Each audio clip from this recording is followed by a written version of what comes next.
Gulliver's Travels, Lilliput, by Jonathan Swift. Retold by Marie Crook. Penguin Kids, Level 5. Copyright Pearson Education Limited, 2014.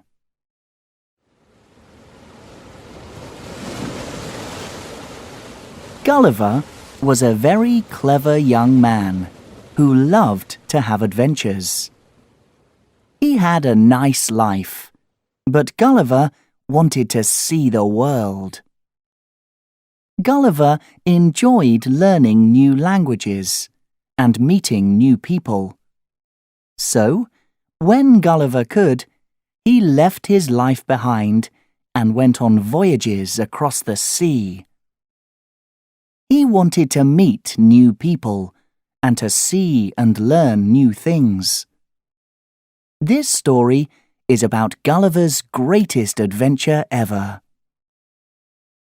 When Gulliver left England for the South Seas, he had no idea of the adventures to come. Gulliver and his crew climbed on their ship, the Antelope. They felt excited and ready for their long journey. But after travelling for a long time in terrible weather, things started to go wrong. The wind blew hard, and the seas were dangerous. Gulliver was the first to see the large rock in front of the Antelope. The crew fought against the wind, but suddenly the Antelope hit the rock. With a terrible crash, the ship broke in two. Gulliver swam for his life in the sea. He was scared. The water was very deep, and he could not feel the bottom. Gulliver swam and swam. He looked for the crew, but he could not see them. He was alone. When he arrived on land, Gulliver lay on the beach and fell into the deepest sleep. Gulliver woke slowly.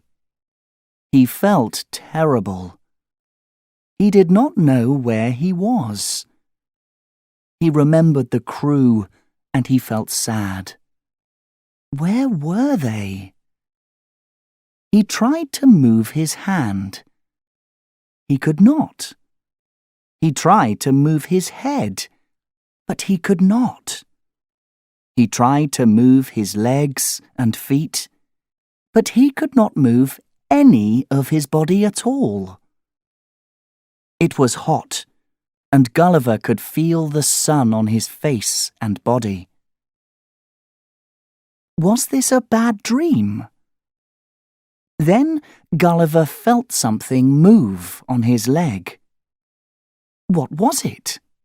A small animal? The thing moved slowly up Gulliver's body and stood on his chest. Gulliver opened his eyes and cried out, "What?" It was a tiny person. This person was only 15 centimeters high. He looked angry and a little afraid. In his hand, the tiny man had a bow and arrow. He pointed it at Gulliver. Gulliver could not believe his eyes. Suddenly, he felt more things moving on his body. They were on his arms and legs and chest. There were a lot of the tiny people on Gulliver, and they all had bows and arrows. Gulliver shouted as loudly as he could. He could not move, and these little people wanted to hurt him. Gulliver heard tiny cries. When he shouted, some of the little people fell to the ground. Gulliver tried to free his arms and legs, but he could not move. He looked down and saw a lot of tiny ropes which fixed him to the ground. He pulled his arm up as hard as he could, and it came free. Then he did the same with his legs. Gulliver sat up, and all the tiny people cried out. To them, Gulliver was huge. Then Gulliver felt a shower of tiny arrows on his face and body. The little people were afraid of Gulliver. Their arrows hurt him, but he was not afraid. He was just tired and so hungry. He wanted to speak to the little people, but he did not understand their language, and they did not understand his. So he looked at them and pointed to his mouth. A little man in fine clothes came towards Gulliver. It was the emperor of the little people. The emperor smiled at Gulliver. He told the little people to drop their bows and arrows. Then he spoke to some of them and pointed. Now they are going to get food, thought Gulliver. His stomach made a loud noise, and some of the little people fell to the ground. They were scared. Gulliver laughed, and the emperor laughed with him. I'm going to like it here, said Gulliver.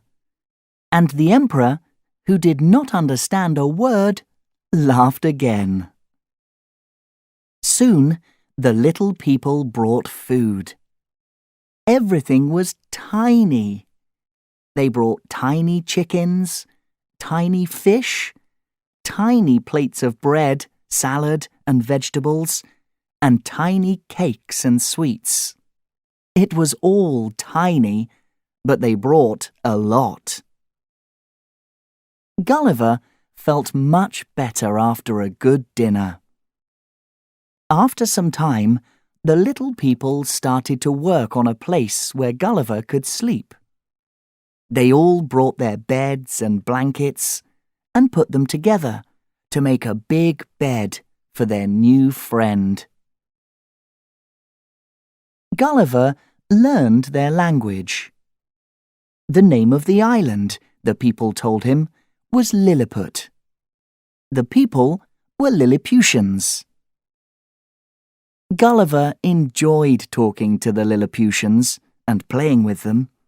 He was so big to them. He emptied his pockets and showed the Lilliputians his watch. They could not believe the noise it made. He showed them some coins, which were nearly as big as they were. And he showed them his glasses, which to the Lilliputians were huge. The Lilliputians loved Gulliver. Dancers came and danced on his hands. Boys and girls played games in his hair. Horse riders jumped over his hands on their horses. The Lilliputians brought him all the food they could find for him, and they made him some wonderful new clothes. Gulliver was very happy. But he was the kind of man who loved adventures, and he was ready for a new adventure now. Gulliver spoke to the emperor, and the emperor agreed. Gulliver was free. He could go where he liked. Gulliver was excited. He decided to visit the city. It was not a long walk for Gulliver. He just had to be very careful not to step on the little people who he met on the way. In the city, Gulliver visited the emperor's palace.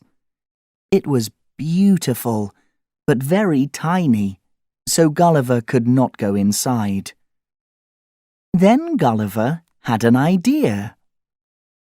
I know, Gulliver thought. I'll step over the wall into the Emperor's garden, then I'll lie down and look through the windows. The Emperor's wife laughed when she saw him, and she put her hand out of the window. Gulliver took the tiny hand and kissed it. Gulliver enjoyed meeting people, so he spoke to a lot of people in the city. He learned that Lilliput was at war with the people of Blefuscu, a small island near Lilliput. "The Blefuscans have a lot of warships," one of the Lilliputians told Gulliver. "Lilliput is in danger, Gulliver. Can you help us?" "Yes, I can," Gulliver answered. Now remember, Gulliver was a very clever man, and he thought of a plan. But he kept his plan a secret. With the help of the Lilliputians, Gulliver made a lot of ropes and hooks. The Lilliputians did not understand how this could help them. Gulliver took the ropes and hooks and walked out into the water near the port of Blefuscu. The Lilliputians watched. The Blefuscans did not see Gulliver because his body was under the water. Then, suddenly, he was beside them in the water near their ships. The Blefuscans were very afraid. Gulliver was so big. They shot at him with their bows and arrows. Gulliver had an idea. He put his hand in his pocket and took out his glasses. Gulliver put on his glasses. Now the Blefuscan arrows could not hurt his eyes. Gulliver carefully fixed the ropes and the hooks to the Blefuscan warships. The Blefuscans put down their bows and arrows. They watched and waited. Gulliver held the ropes and slowly began to pull the ships along. The ships moved all together in a half-moon shape. The Blefuscans could not believe it. Gulliver pulled the ships all the way to the port of Lilliput.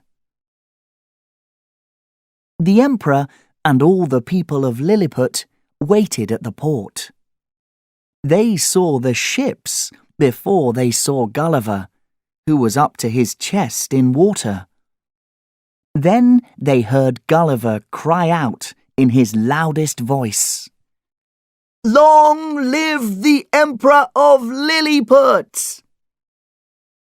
The Lilliputians clapped their tiny hands and shouted as loudly as they could. The war was over. "Thank you, Gulliver!" they cried. When they all shouted together, their voices were very loud. But some people in Lilliput were not very happy with Gulliver. The Emperor gave Gulliver everything he wanted. Flimnap, the Emperor's friend, felt jealous of Gulliver. "Gulliver is too large," he said to the Emperor. "He eats too much. He costs too much." Some people said that Flimnap wanted to hurt Gulliver. Gulliver was afraid. It is time to leave Lilliput, thought Gulliver. I'd like to go home now. Gulliver told the Emperor and the Empress how he felt. They understood. "You are a man who loves adventures, Gulliver," they said. Maybe it's time for a new one now. Gulliver lay on the ground to speak to them. He kissed their tiny hands. "But how can I leave?" he asked them. "I'm too big for all your ships, and I can't swim all the way to England." "You helped us," said the Emperor, "and now we will help you." The Emperor asked all the Lilliputians to come together. "We are going to build the biggest boat ever," he cried. The Lilliputians worked hard for days and nights. They cut down their largest trees and carried the wood to the port. They began to build a huge boat for their huge friend. Gulliver helped too. He carried the heaviest pieces of wood and put them together to make the boat. Flimnap did not want to help, but he was happy about Gulliver's plan. "There will be more food for us now," he said. "There will be more of everything for us." The other Lilliputians did not agree. The Emperor did not agree. They loved Gulliver, and they wanted him to stay. But they understood. Gulliver had new places to visit, new people to meet, and new adventures to enjoy. The Emperor gave Gulliver some tiny coins and a picture of Gulliver in Lilliput with his friends. "Thank you," said Gulliver, "for everything." Gulliver was sad. He was also scared. His boat was wonderful, but it was still small for him. "I won't get all the way back to England in this," he thought. Gulliver walked into the water. He pulled the boat behind him. Then he climbed inside and began the voyage home. Gulliver travelled across the seas for many days. He was hungry, thirsty, and tired. And then something wonderful happened. Gulliver saw a small island in front of him. He pulled his boat onto the beach and walked onto the sand. His legs felt weak. He fell to the ground and slept for a long time. When Gulliver woke, the sun was hot on his face. But Gulliver was alone, and he felt a little sad without his Lilliputian friends. Gulliver found some food on the island. He ate and felt better. He sat on the sand and looked out to sea. Suddenly, he saw a huge ship in the water. It was very far from him, but he could just see it was an English ship. "At last!" he cried. "I'm going home." When the ship stopped near the island, Gulliver swam and shouted as loudly as he could. "Please, don't leave me here!" he cried.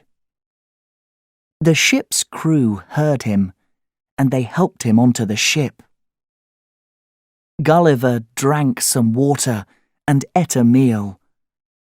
Then he told the crew his story.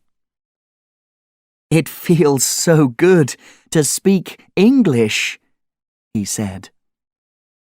The crew were kind, and they listened well, but they could not believe their ears. Tiny people, they said. 15 centimetres high? How can this be true? It is true, cried Gulliver. He started to feel angry. Why won't you believe me? Then Gulliver remembered. He put his hand in his pocket and pulled out the tiny coins and the picture of him in Lilliput with his tiny friends next to him. He showed them to the crew. The crew's eyes were wide.